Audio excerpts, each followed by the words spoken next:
This is Dale Snyder with the Snyder Group at Keller Williams Realty here in Las Vegas, Nevada. Today's topic of discussion is going to be going over AB 284, kind of an update or a recap on it.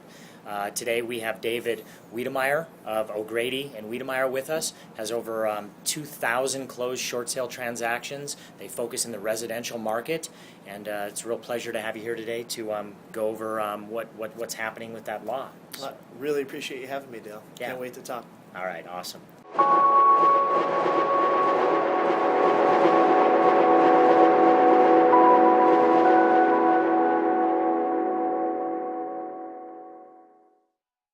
Okay, so let's jump right in. AB 284.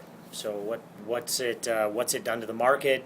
And can you just go over that with us? Oh, absolutely. AB 284 is a hot topic. I mean, it was the assembly bill that came into effect October of 2011. And essentially what it did is that in the state of Nevada, there's two ways to foreclose on a home. You have the non-judicial process, and then you have the judicial process. The non-judicial is where they post the NOD on your door with the blue tape so it doesn't mess up the paint on your door. Yeah, right. Right? And then they give you a period to catch up on your on the arrears in terms of your mortgage. And then if you don't, they notice it up for sale and it gets auctioned off, etc. Then the other one is the judicial process where they actually sue you and you go down to court and blah, blah, blah, blah, blah. Yes.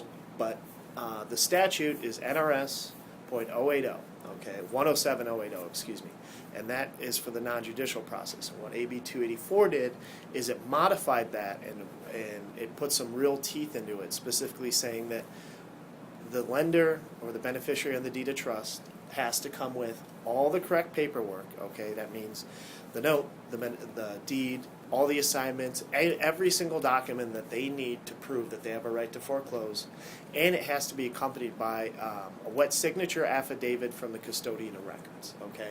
And I won't go into too much detail in terms of the rules or whatnot, but basically it forced the banks to get all their ducks in a row in terms of their paperwork before they can foreclose, and then they have to come through and swear under penalty of perjury that everything that what they're saying is true.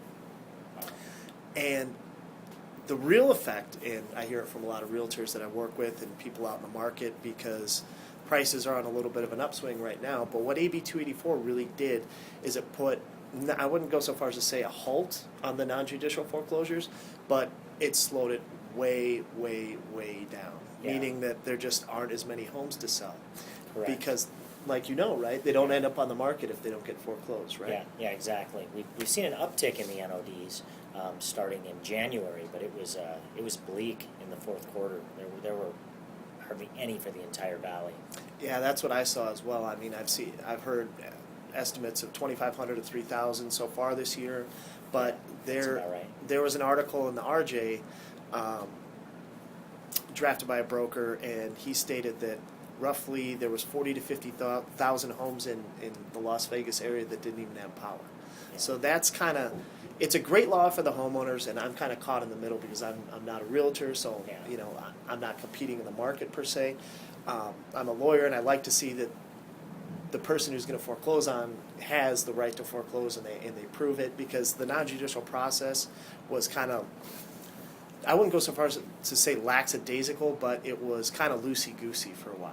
Yeah. You know, and back when the boom happened and all the lending practices and the transfer of the notes and the securitization, the banks kind of got their paperwork a little shuffled up. Yeah. So that's why this law really put a big damper on the non-judicial foreclosures. Yeah. But they've been robo-signing issues. And, correct. Yeah, Bank of America had a $25 billion settlement with the government on issues like that, and. But they're getting their paperwork in line. You know, that's why even with 284 in place,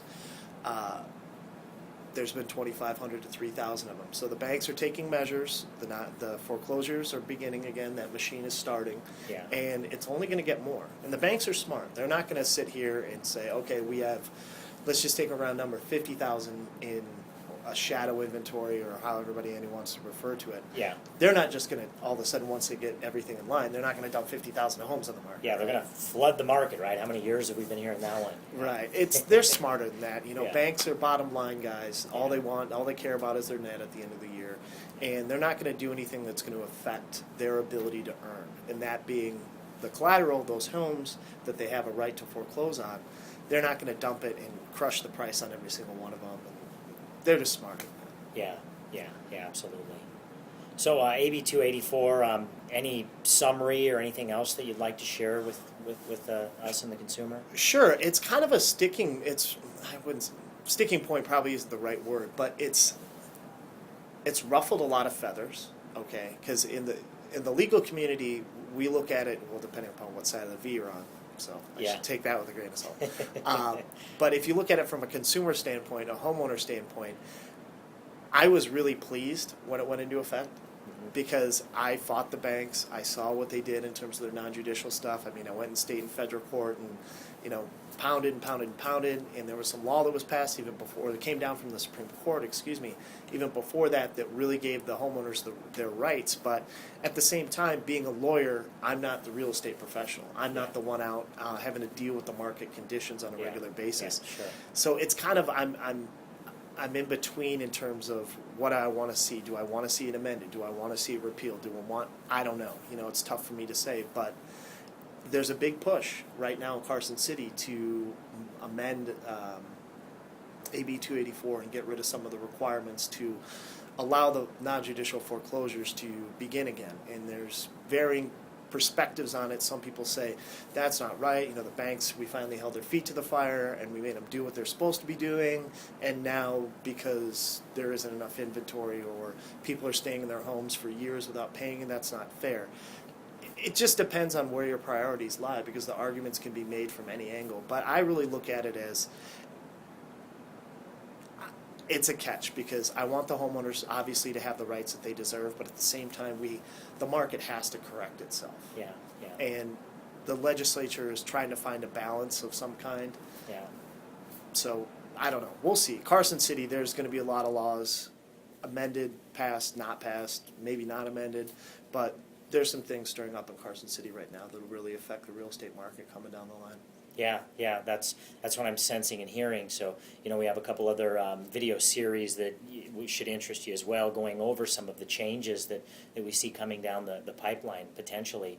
As AB 284 drastically impacted our market, it really put me on red alert to when I hear of new potential laws being passed. I'm like, ooh, I gotta talk to a seasoned attorney and kind of get a pulse on what this could do to our market. So. All right. Anything else that we should be going over with AB 284? I mean, you've done so many short sales. Is there anything else that the consumer should know about, or questions that maybe I should be asking that I'm not? Or Well, just in terms of short sales, I mean, the non-judicials are starting up again. So don't think that if you're sitting in your home, you're never going to get an NOD. That's just simply not the case. Yeah. They're popping up. They are recording them. They're serving the notices, so it is happening.